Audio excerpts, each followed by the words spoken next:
Él solo quería darle una vida mejor a su hija, pero entró en una casa donde el silencio decía más que las palabras. El nuevo trabajo parecía la salvación, hasta que los destinos revelados en los trayectos comenzaron a asustar. A cada parada, secretos dolorosos salían a la luz, y lo que era rutina se convirtió en un ritual de luto. Ahora, él necesita decidir si huye del pasado o enfrenta el dolor que también es suyo. Si esta historia te interesó, no olvides suscribirte al canal y dinos desde qué ciudad nos estás viendo. Continuamos. La Ciudad de México. Despertaba como siempre, ruidosa, caótica, indiferente. Las calles congestionadas formaban un río interminable de metal y smog, y en medio de toda aquella prisa, Roberto Sánchez caminaba despacio, con el peso del mundo sobre los hombros. 37 años, el cabello empezando a encanecer antes de tiempo, ojeras profundas que delataban noches de mal sueño. Sostenía con fuerza la manita de Laura, su hija de 8 años, mientras cruzaban la calle hacia la escuela. La niña no decía nada. Nunca decía nada.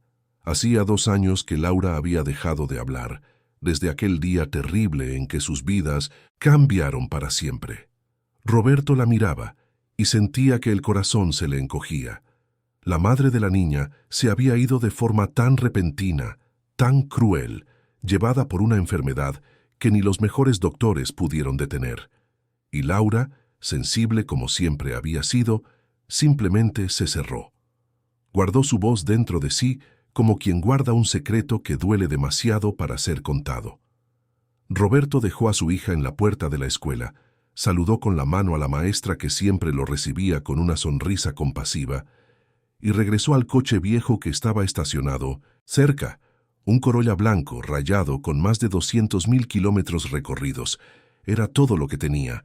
Ese coche, su hija, y una cuenta de banco que nunca tenía saldo a favor por más de 3 días seguidos.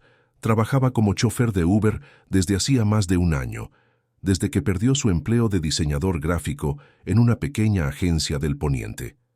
La crisis económica no perdonaba a nadie, y Roberto fue de los primeros en el recorte. Intentó buscar otra cosa en su área, pero no aparecía nada. Las cuentas se acumulaban, la renta se atrasaba, el refri vivía vacío, y lo peor de todo era ver a Laura cada vez más delgada, más triste, más lejana. Fue entonces cuando Marisol, la vecina del departamento de al lado, apareció con una noticia que parecía demasiado buena para ser verdad. Ella trabajaba como cocinera en una mansión enorme en las lomas de Chapultepec y escuchó a la patrona decir que estaba buscando un chofer particular. El sueldo era absurdo, algo así como 1,000,000 de pesos al año, más vales de despensa, ayuda para transporte y seguro de gastos médicos mayores.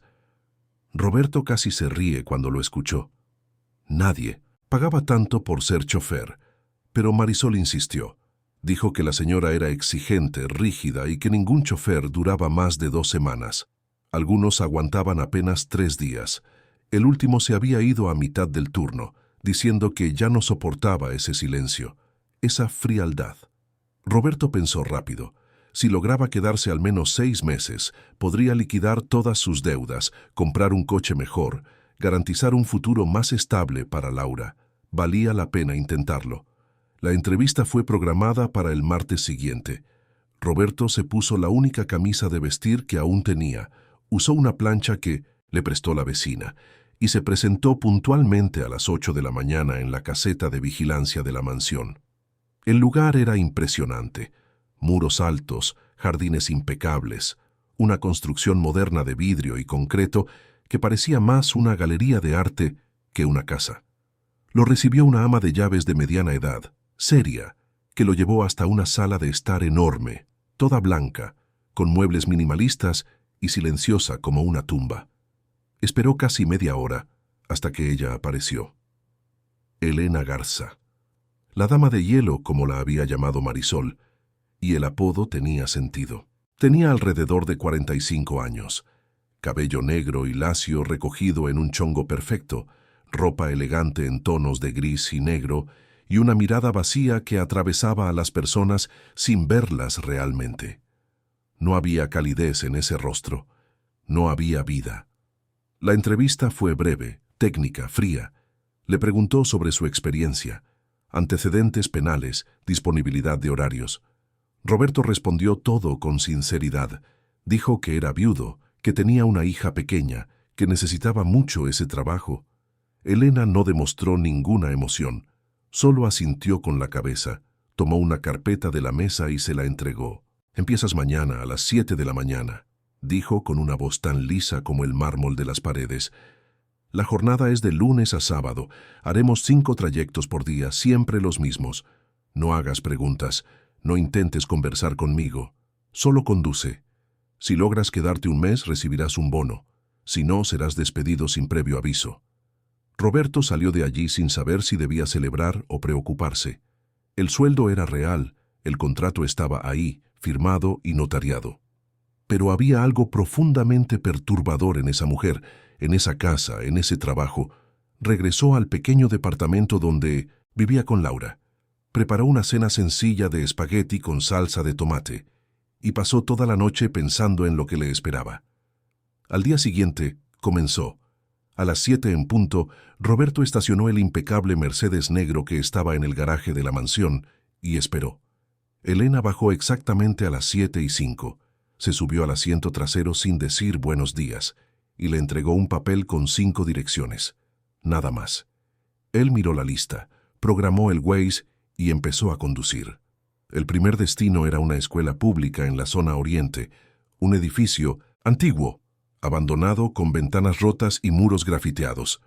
Elena se bajó del coche, caminó hasta el portón de hierro oxidado, se quedó allí parada exactamente 15 minutos mirando hacia adentro y regresó. No dijo nada. Roberto no preguntó. El segundo lugar era un taller de arte en la colonia Condesa. El espacio llevaba años cerrado, según el letrero descolorido de la fachada. Elena entró, pasó los dedos sobre las mesas cubiertas de polvo, miró los lienzos recargados en las paredes y se quedó allí media hora en silencio absoluto. Roberto esperó en el coche, inquieto. El tercer destino era un panteón en el sur de la ciudad. Elena caminó lentamente entre las tumbas, se detuvo frente a una en específico, se arrodilló en el pasto y se quedó allí una hora entera. Roberto la observó de lejos, sintiendo una opresión en el pecho. Él sabía lo que era eso. Sabía lo que era visitar un lugar donde alguien que amabas estaba ausente para siempre. La cuarta dirección era un despacho de abogados en Paseo de la Reforma. Elena entró sola, se quedó adentro 40 minutos y salió con la misma expresión vacía de siempre. Roberto empezó a notar un patrón. Cada lugar tenía una historia. Cada parada era una herida abierta. El quinto y último destino era el más extraño de todos. Un árbol. Solo un árbol, en una placita pequeña y silenciosa en Santa Fe. Pero no era un árbol cualquiera. El tronco tenía marcas profundas, cicatrices oscuras que parecían haber sido hechas por algo violento. Elena se quedó sentada en la banca de enfrente, mirando fijamente aquel árbol como si esperara que le dijera algo. Se quedó 2 horas. Roberto esperó. Cuando regresaron a la mansión ya eran casi las 4 de la tarde. Elena se bajó del coche sin decir una palabra y entró en la casa. Roberto estacionó el coche en el garaje y se quedó allí sentado, exhausto, confundido, inquieto. ¿Qué era aquello? ¿Por qué alguien haría ese recorrido todos los días? ¿Qué estaba buscando? En los días siguientes, la rutina se repitió. Exactamente la misma. Escuela abandonada, taller polvoriento, panteón, despacho de abogados, árbol marcado, siempre a la misma hora, siempre con el mismo silencio. Roberto empezó a entender por qué los otros choferes no aguantaban. No era el silencio lo que dolía, era ser testigo del dolor de alguien que se negaba a sanar. Pero él se quedó. Se quedó porque necesitaba la lana. Se quedó porque, de alguna forma extraña, entendía a esa mujer. Él también tenía sus rituales de luto. También visitaba la ausencia todos los días, solo que de formas diferentes. Miraba el cuarto vacío donde su esposa solía dormir. Pasaba la mano por la ropa de ella, que todavía estaba en el closet. Escuchaba las canciones que a ella le gustaban mientras conducía solo por la ciudad. La diferencia era que Roberto tenía a Laura, y Laura lo necesitaba vivo, presente, funcional. Él no podía darse el lujo de congelarse como Elena se había congelado. Pero al ver a esa mujer todos los días, Roberto empezó a tener miedo. Miedo de que, si no tenía cuidado, él también se convertiría en hielo. Pasó una semana, 2 semanas. Roberto continuó. El sueldo cayó en su cuenta, real, pesado, liberador. Pagó la renta atrasada, compró comida de verdad para Laura, llevó a la niña a una juguetería y dejó que escogiera algo. Laura eligió lápices de colores, un estuche enorme, con 120 colores diferentes. Y esa noche, por primera vez en meses, Roberto vio a su hija sonreír mientras dibujaba. Pero la sonrisa duró poco. Laura seguía sin hablar. Seguía dibujando esas imágenes sombrías, casas sin puertas, personas sin rostros, árboles sin hojas. Roberto le llevaba los dibujos a la psicóloga, que decía que era normal, que era su proceso, que un día la voz volvería. ¿Pero cuándo?, se preguntaba Roberto cada noche. ¿Cuándo? Fue en la 3ª semana que algo cambió. Elena, por primera vez, miró a Roberto a través del retrovisor e hizo una pregunta. ¿Tiene hijos? Roberto casi choca del susto. Sí, respondió tratando de mantener la voz firme. Una niña, 8 años. Elena se quedó en 1900. Silencio por un largo momento, y entonces dijo algo que dejó a Roberto sin palabras. La mía también tenía 8. Tenía pasado. Roberto tragó saliva. Entendió todo de golpe. La escuela, el taller, el panteón, el despacho, el árbol. Todo tenía sentido ahora, un sentido terrible y triste. Aquella mujer estaba rehaciendo los pasos de una hija que ya no estaba allí, una hija que, de alguna forma, se había ido demasiado pronto. Roberto no dijo nada. Solo siguió conduciendo. Pero algo dentro de él cambió en ese momento. Miró a Elena con otros ojos, ya no con extrañeza o incomodidad, sino con compasión. Porque él sabía lo que era perder a alguien a quien juraste proteger para siempre.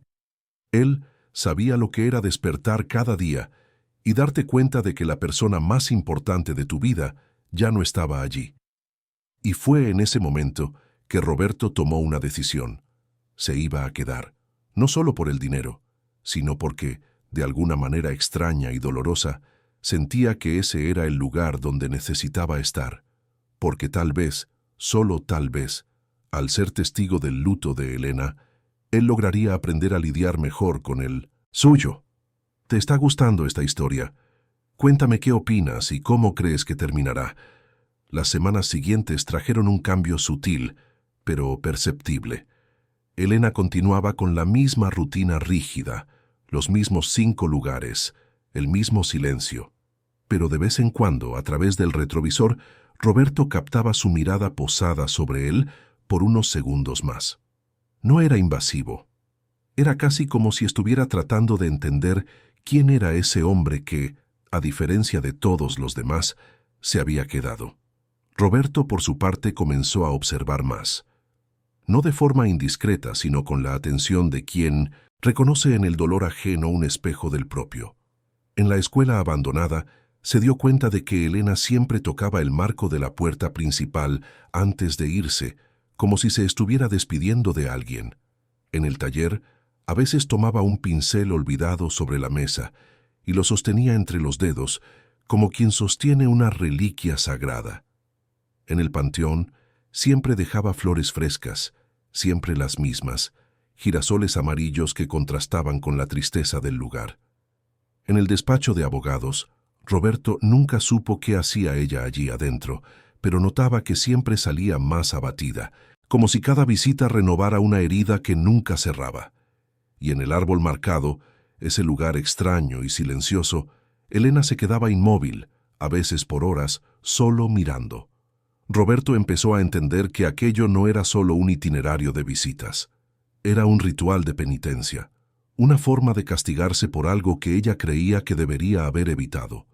Fue un jueves lluvioso que todo comenzó a cambiar de verdad. Laura había despertado con fiebre, y Roberto no tenía con quién dejarla. Marisol, la vecina, había viajado a su pueblo para cuidar a su madre enferma. La escuela estaba cerrada por un día festivo. Y Roberto necesitaba trabajar.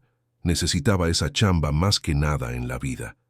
Le llamó a Elena, nervioso, explicando la situación. Esperaba ser despedido en el acto, o al menos recibir una respuesta fría y burocrática. Pero Elena solo dijo, con esa voz neutra de siempre, «Tráigala». Roberto se quedó sin palabras. «¿Está segura?», preguntó. «Tráigala», repitió ella, y colgó. Roberto le puso a Laura un vestido limpio, le arregló el cabello, tomó su mochila llena de lápices de colores y cuadernos de dibujo y se fue a la mansión. Cuando llegó, Elena ya estaba esperando en la puerta. Miró a Laura por un largo momento y por primera vez en semanas, Roberto vio una grieta en esa máscara de hielo.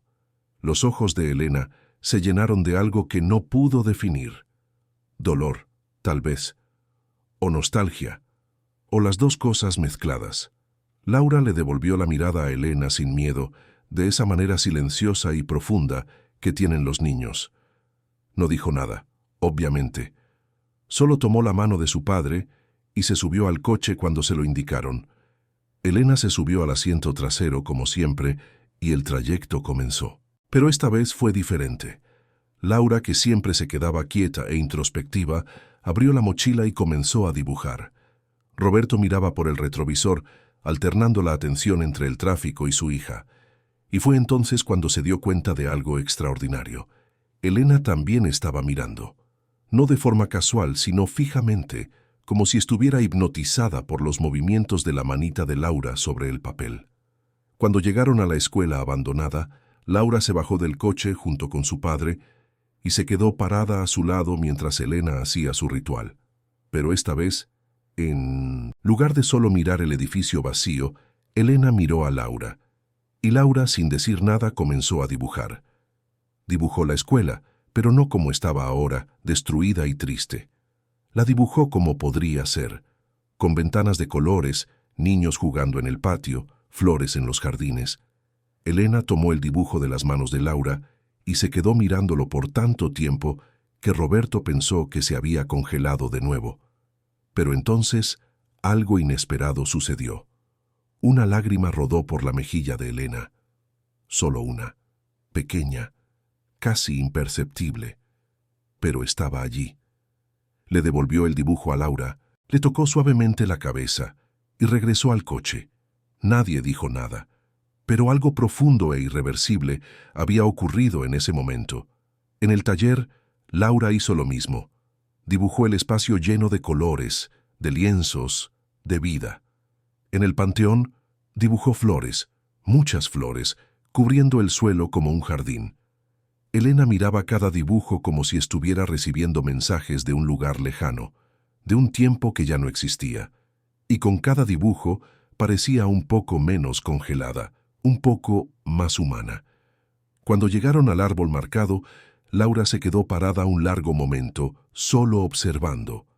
Roberto notó que estaba pensativa, concentrada, y entonces, por primera vez, la niña hizo algo que él no esperaba. Caminó hacia Elena, tomó su mano y la llevó hasta el árbol. No dijo nada, solo se quedó allí, de la mano de esa mujer que era prácticamente una extraña, mirando las cicatrices en el tronco. Elena no retiró la mano, no se alejó.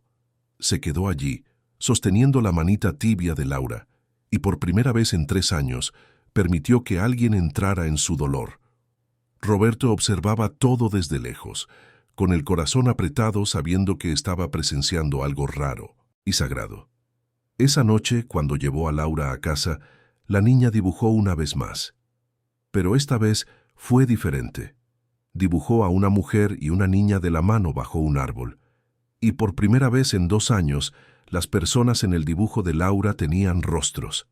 Rostros con ojos, con bocas, con expresiones, rostros que sonreían. Roberto guardó ese dibujo como si fuera la cosa más preciosa del mundo, porque sabía que lo era. Era el comienzo de algo, un deshielo lento, tanto para Elena como para Laura. Dos personas rotas que de alguna forma estaban empezando a sanarse la una a la otra. En los días siguientes, Elena pidió que Laura siguiera acompañándolos.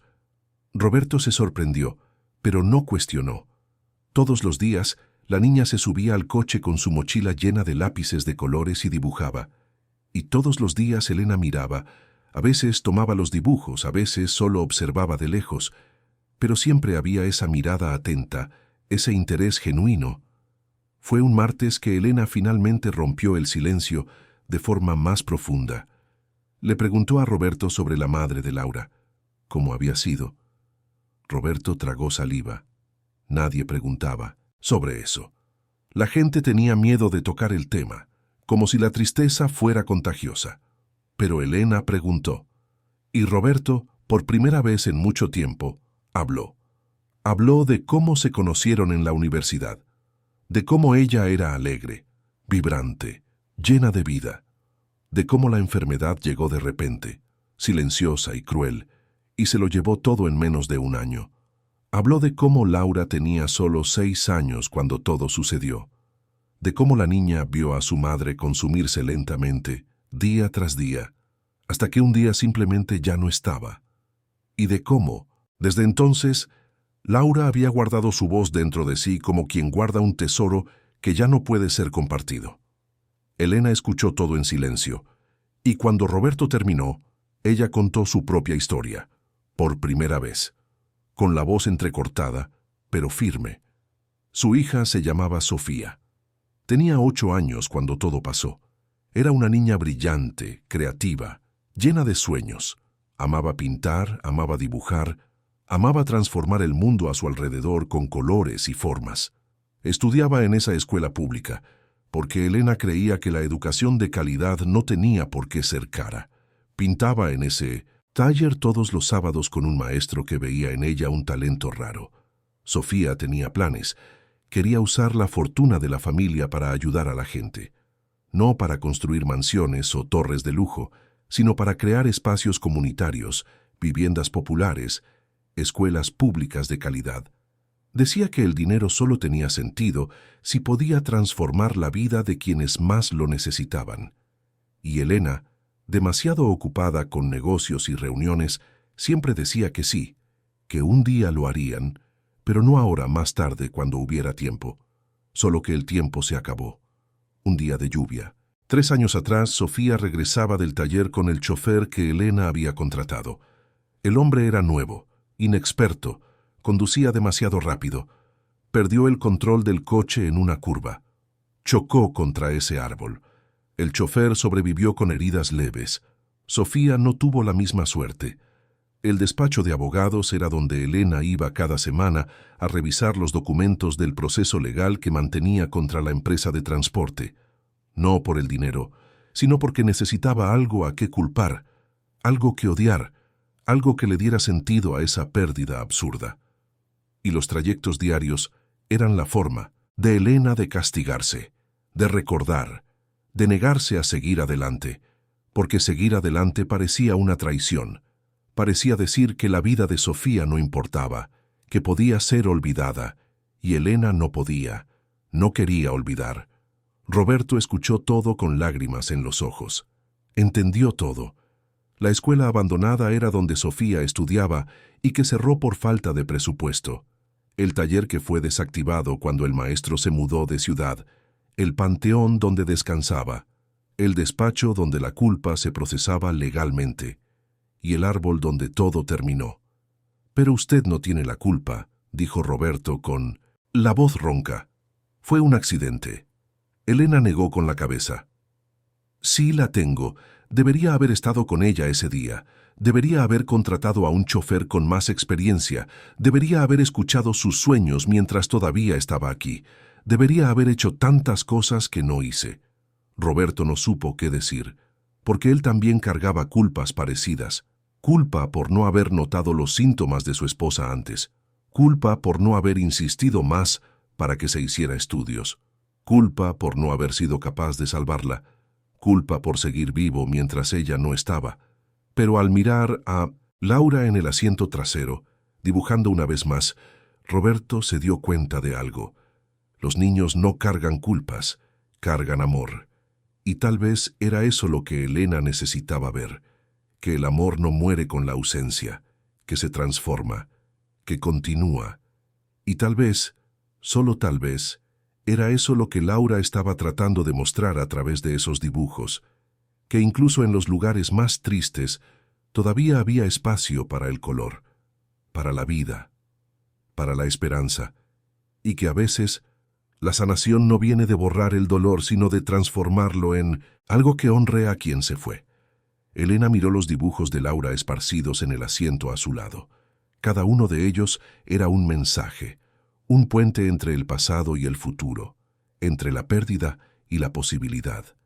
Y por primera vez en 3 años, Elena comenzó a imaginar que tal vez, solo tal vez, todavía había un camino de regreso a la vida. Fue un sábado por la mañana, casi 2 meses después de que Roberto comenzara a trabajar para Elena, que el primer cambio real ocurrió. Elena le llamó más temprano de lo normal y le pidió que trajera a Laura, pero esta vez no era para hacer el recorrido de siempre, era para algo diferente. Cuando llegaron a la mansión, Elena estaba esperando en la sala de estar, pero no estaba sola. Había un hombre de traje a su lado, elegante, con el cabello canoso y una mirada amable. Roberto lo reconoció vagamente. Era Mauricio Andrade, el abogado del despacho que Elena visitaba cada semana. «Roberto, Laura, siéntense por favor», dijo Elena, con una voz que sonaba diferente, menos fría, más humana. «Quiero hablar con ustedes de algo importante». Roberto se sentó en el lindo sofá blanco, acercando a Laura a su lado. La niña, como siempre, se quedó en silencio, pero sus ojos curiosos observaban todo atentamente. Elena respiró hondo antes de empezar a hablar. «Ustedes saben que Sofía tenía sueños», comenzó, mirando directamente a Roberto. «Sueños grandes, generosos, transformadores. Quería usar los recursos de nuestra familia para construir algo que realmente importara. Hogares para quienes no tienen dónde vivir, escuelas para niños que merecen una educación de calidad, espacios comunitarios donde la gente pueda reunirse, aprender, crecer juntos». Hizo una pausa y Roberto vio que sus ojos brillaban. No de tristeza, sino de algo nuevo. Determinación, tal vez, o propósito. «Pasé 3 años congelada», continuó Elena. «Pasé 3 años rehaciendo los mismos pasos, visitando los mismos lugares, castigándome por algo que no puedo cambiar. Pero en los últimos 2 meses, desde que Laura empezó a venir conmigo, algo cambió. Empecé a ver posibilidades donde solo veía el final. Laura, que estaba dibujando en su cuaderno como siempre, se detuvo y miró a Elena. Era una mirada profunda, atenta, llena de una comprensión que iba más allá de su edad. «Quiero cumplir los sueños de Sofía», anunció Elena con voz firme. «Quiero transformar cada uno de esos lugares en algo vivo, algo que honre su memoria de verdad. Y quiero que ustedes formen parte de esto». Roberto se quedó sin palabras. El abogado, Mauricio, abrió una carpeta y comenzó a explicar. Elena había tomado decisiones importantes en las últimas semanas. Decidió vender parte de sus inmuebles comerciales, las torres de lujo que había construido a lo largo de los años, pensando solo en las ganancias. El dinero se usaría para crear una fundación, la Fundación Sofía Garza. La mitad de la fortuna de la familia se destinaría a proyectos sociales. La escuela abandonada sería remodelada y transformada en un centro comunitario con biblioteca, sala de artes y cancha deportiva. El taller se convertiría en una escuela de arte gratuita para niños y adolescentes de bajos recursos. Parte del dinero se usaría para construir viviendas populares dignas, con infraestructura de calidad. Y todo se haría en nombre de Sofía, para que la gente supiera que esos espacios existían porque una niña de 8 años creía que el mundo podía ser mejor. «Pero necesito ayuda», dijo Elena mirando directamente a Roberto. «Fuiste diseñador gráfico, ¿cierto? Mauricio me lo contó. Necesito a alguien que entienda de creación, de comunicación, de transformar ideas en una realidad visual. Quiero que seas el director creativo de la fundación. Quiero que me ayudes a darle forma a los sueños de Sofía». Roberto sintió que el mundo le daba vueltas. Director creativo, de una fundación, con recursos ilimitados, haciendo algo que realmente importaba. Era todo lo que siempre había querido, pero nunca imaginó que fuera posible. «No sé qué decir», murmuró. «Di que sí», respondió Elena, y por primera vez en 2 meses, Roberto vio algo que parecía una sonrisa en su rostro. Pequeña, tímida, pero real. Roberto miró a Laura, que sostenía su dibujo más reciente. Era una imagen de 2 mujeres, una adulta y una niña, de la mano, rodeadas de flores, y encima de ellas, escrito con la caligrafía temblorosa de una niña de 8 años, había una palabra: esperanza. Tomó a su hija en brazos, la apretó contra su pecho y dijo que sí. Los meses siguientes fueron de una transformación intensa.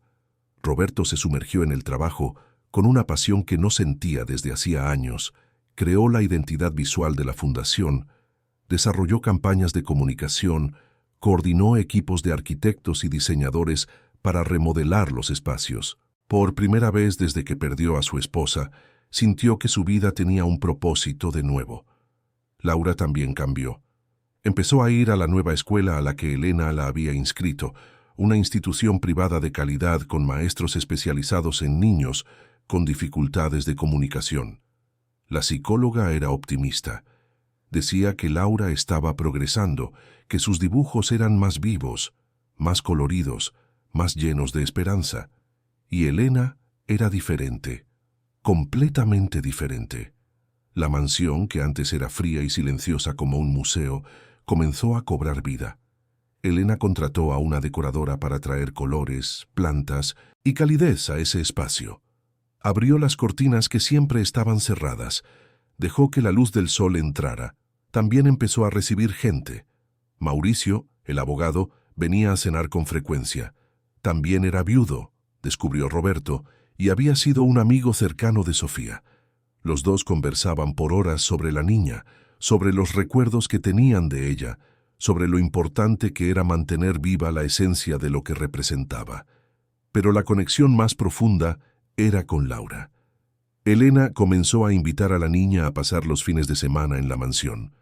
Juntas, pintaban, dibujaban, creaban.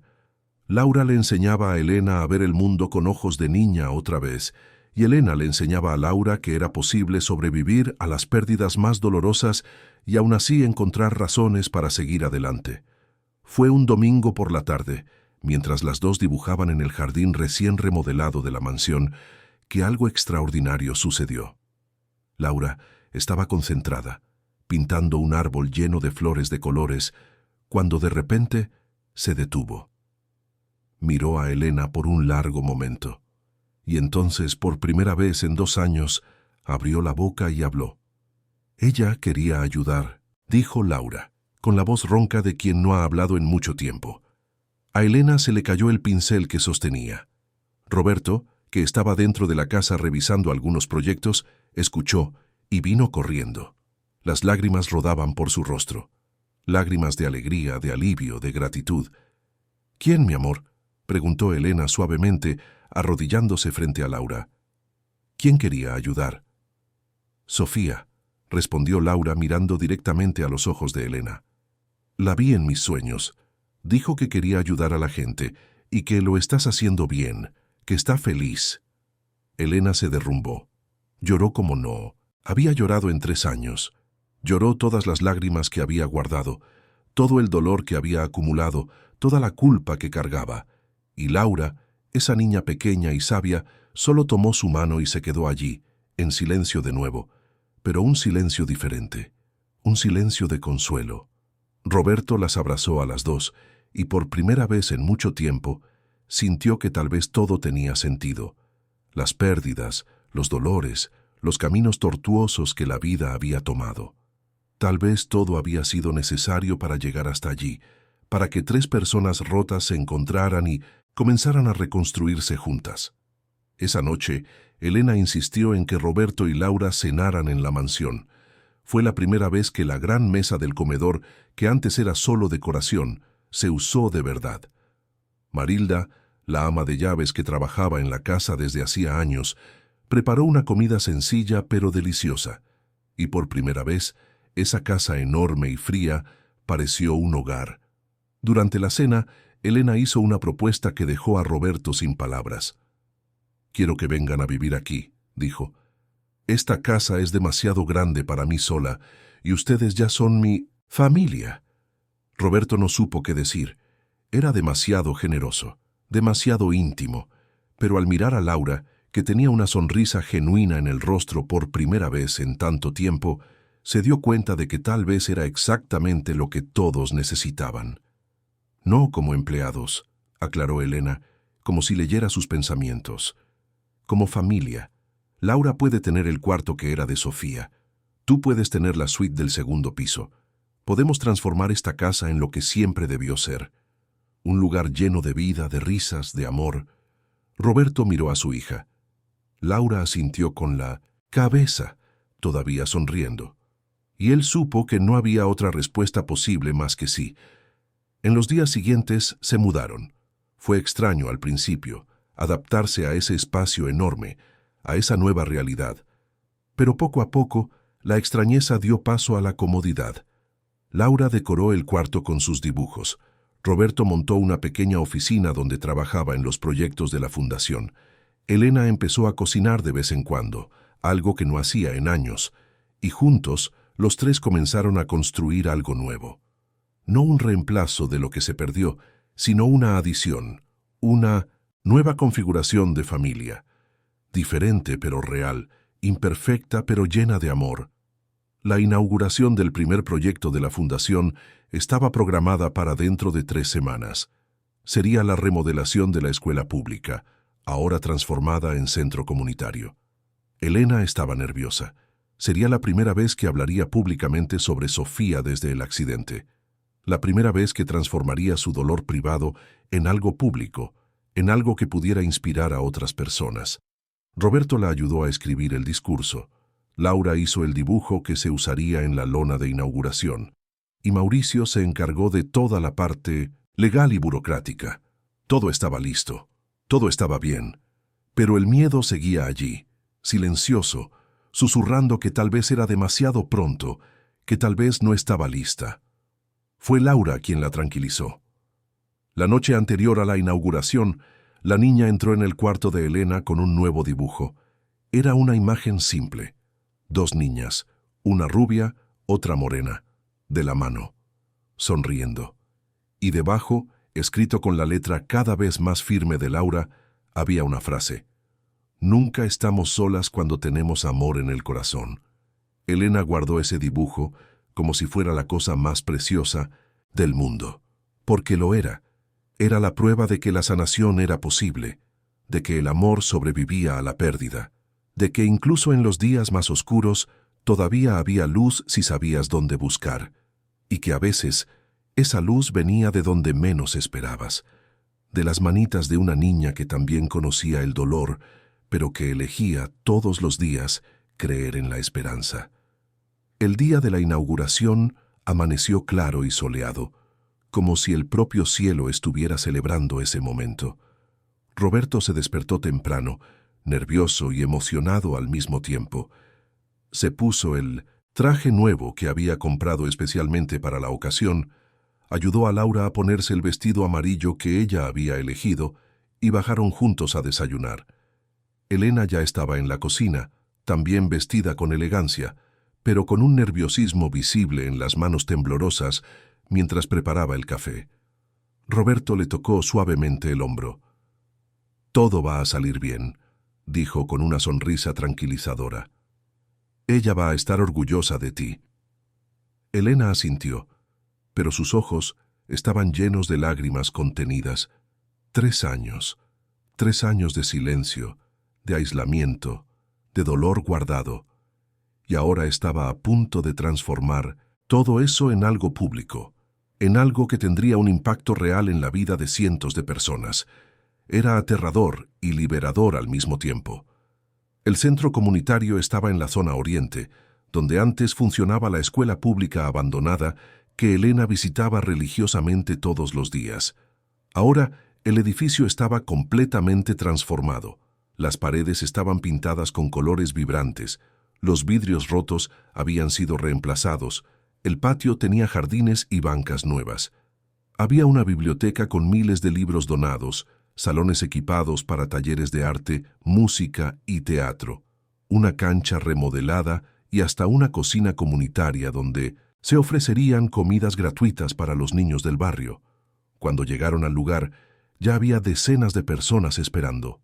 Vecinos del barrio, representantes del gobierno, periodistas, niños curiosos.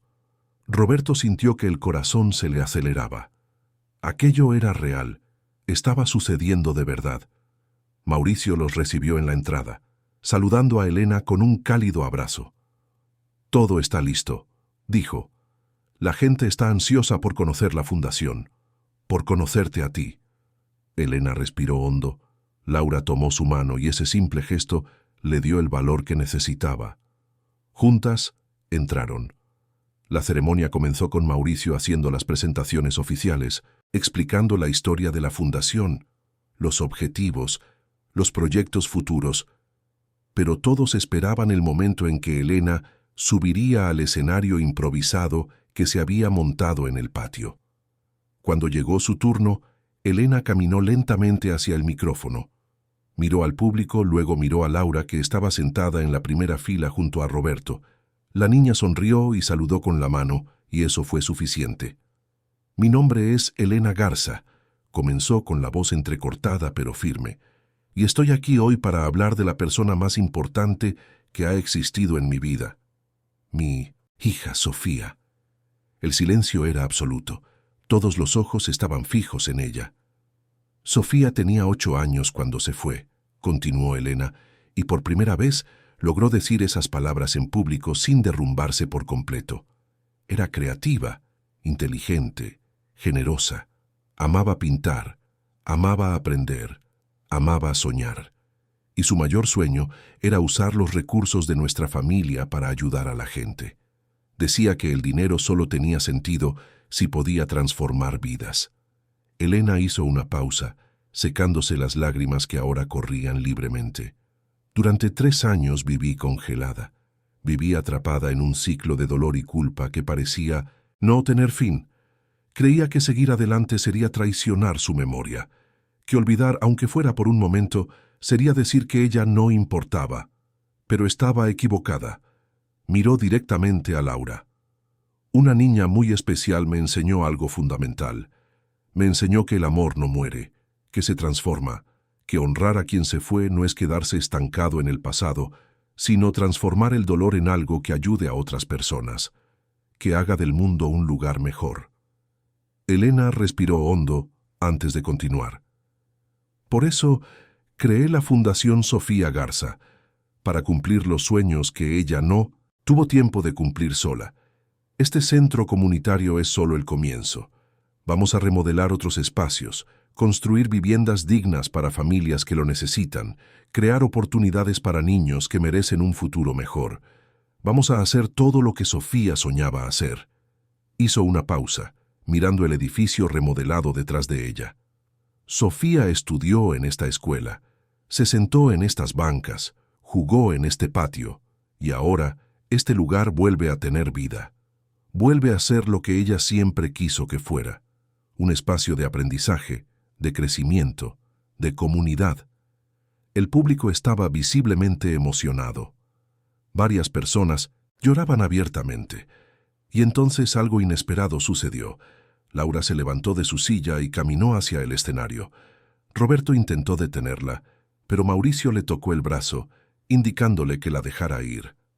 La niña subió los escalones con cuidado, caminó hacia Elena y tomó el micrófono.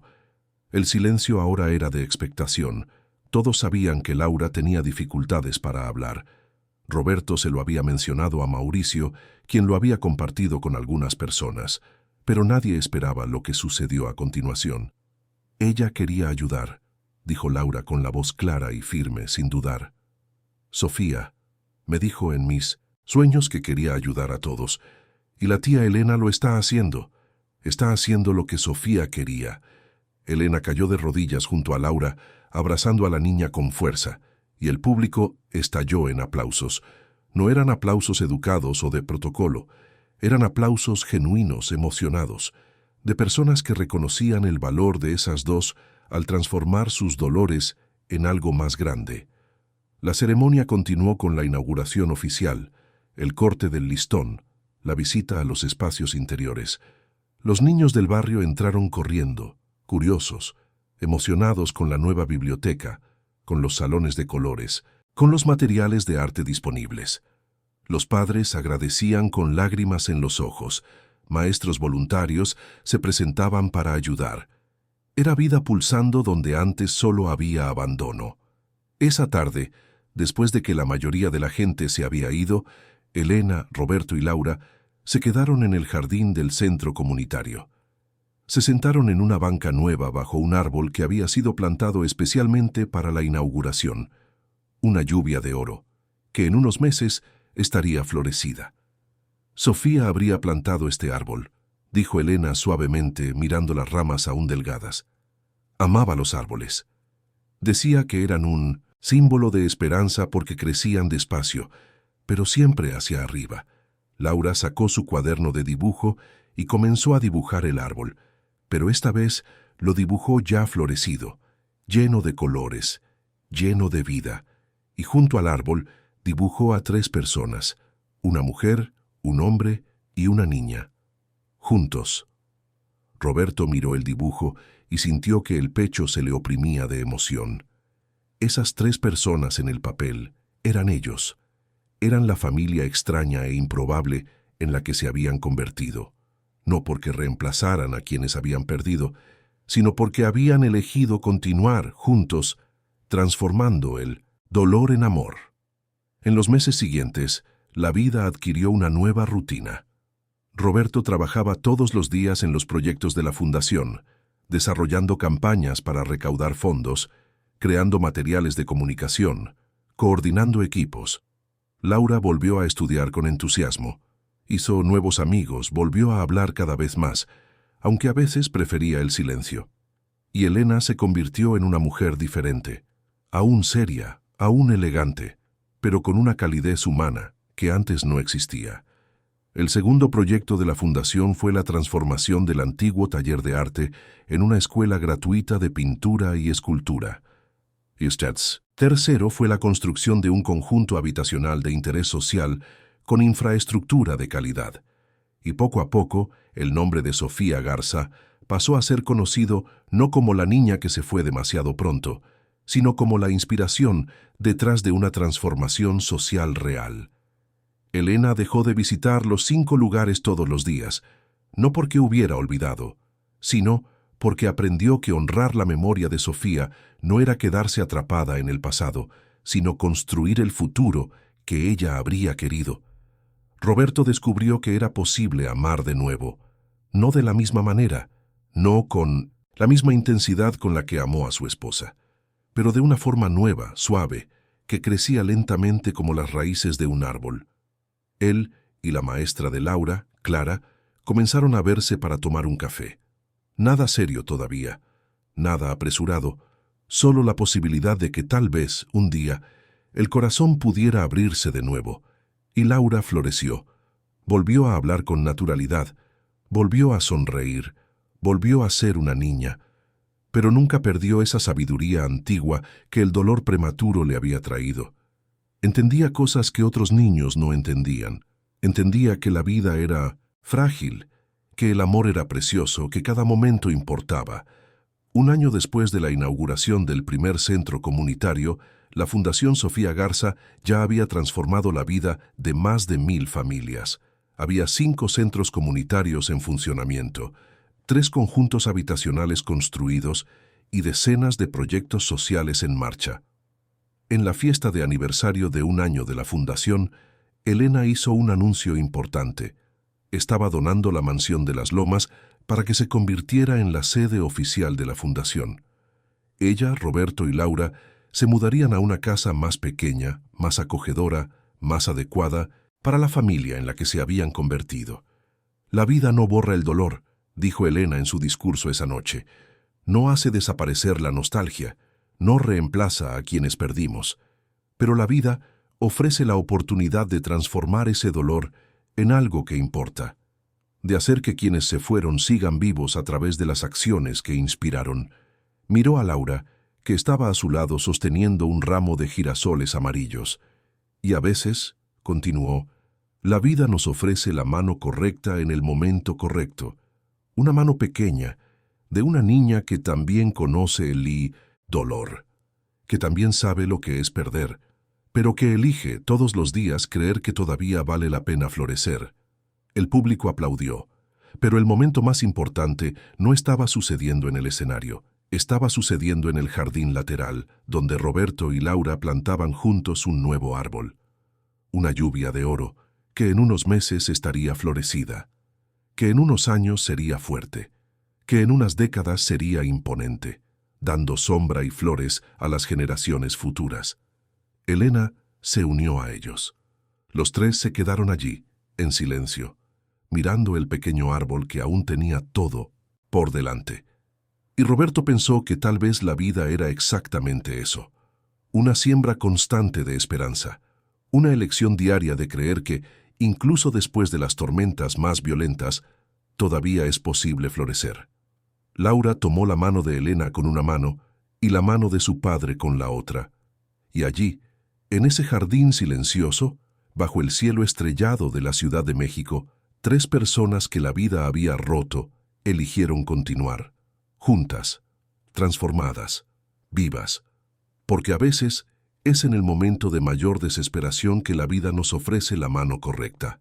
No siempre para salvarnos, sino para recordarnos que a pesar de todos los dolores, todavía podemos florecer. Fin de la historia. Querida audiencia, esperamos que la historia de Elena, Roberto y Laura haya tocado su corazón profundamente. Si te emocionaste con este viaje de dolor, superación y nuevos comienzos, deja tu like, suscríbete al canal y cuéntanos en los comentarios qué momento te marcó más. ¿Te identificaste con alguno de los personajes? ¿Cómo lidias con las pérdidas y los nuevos comienzos de la vida?